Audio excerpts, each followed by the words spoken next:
നമ്മൾ ഇന്ന് ഓണത്തിന്റെ അനുബന്ധമായിട്ട് കുറച്ച് ഡിഷുകൾ പ്രിപ്പയർ ചെയ്യണം. അപ്പൊ അതിൽ ഇന്ന് ആദ്യമായി നമ്മൾ പുളിയിഞ്ചിയാണ് ഉണ്ടാക്കാൻ പോകുന്നത്. അപ്പൊ അതിന്റെ ഇൻഗ്രീഡിയൻസ് ജസ്റ്റ് ഒന്ന് പരിചയപ്പെടാം. നമുക്ക് പുളിയിഞ്ചി ഉണ്ടാക്കാനായിട്ട് റിക്വയർമെന്റ് ആയിട്ടുള്ള സാധനങ്ങൾ: ചെറിയ ഉള്ളി കുറച്ച് സ്ലൈസ് ചെയ്തത്, ginger chop, green chilli chop ചെയ്തത്, കുറച്ച് garlic chop, dry chilli, curry leaf, mustard, fenugreek, salt, turmeric powder, chilli powder, Kashmiri chilli powder, asafoetida powder, plus നമ്മുടെ മെയിൻ ഇൻഗ്രീഡിയന്റ് ടാമറിന്റെ ജ്യൂസ്, പിന്നെ ജാഗരി.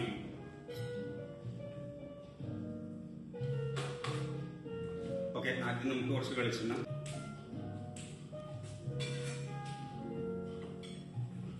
വെളിച്ചെണ്ണ ഒന്ന് വാങ്ങാനായിട്ട് വരുമ്പോ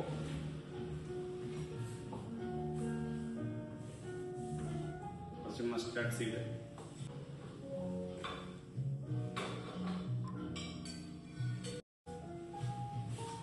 മസ്റ്റാർഡ് സീഡ് നമ്മളൊന്ന് ടെമ്പർ ചെയ്ത് വേണം.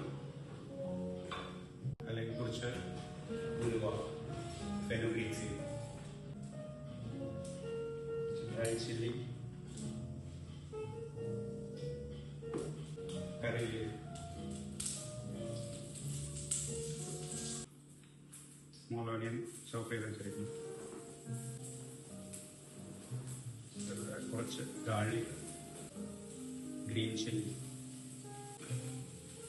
മെയിൻ ഇൻഗ്രീഡിയന്റ് പുളിയിഞ്ചിയുടെ ജിഞ്ചർ ചോപ്പ് ചെയ്തത്. ജിഞ്ചറാണ് മോർ ഫ്ലേവർ വേണ്ടത്, അത് മോർ ജിഞ്ചർ.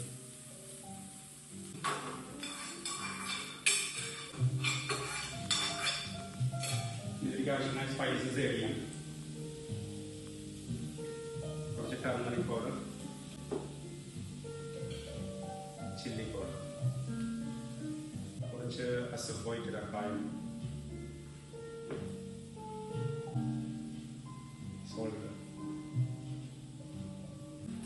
ഇതിലേക്ക് ടാമറിൻ ജ്യൂസ്.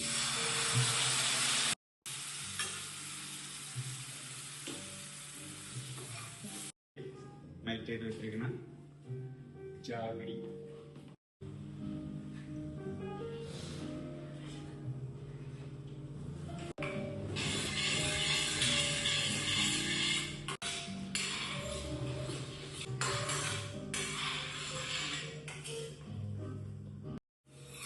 അപ്പൊ നമ്മുടെ ആദ്യത്തെ ഡിഷ് പുളിയിഞ്ചി നല്ല തിക്കായി റെഡി ആയിട്ടുണ്ട്. ഇത് സെർവിംഗ് പ്ലേറ്റിലേക്ക് മാറ്റാം. നമുക്ക് നാളെ വേറൊരു ഡിഷുമായി വീണ്ടും കാണാം.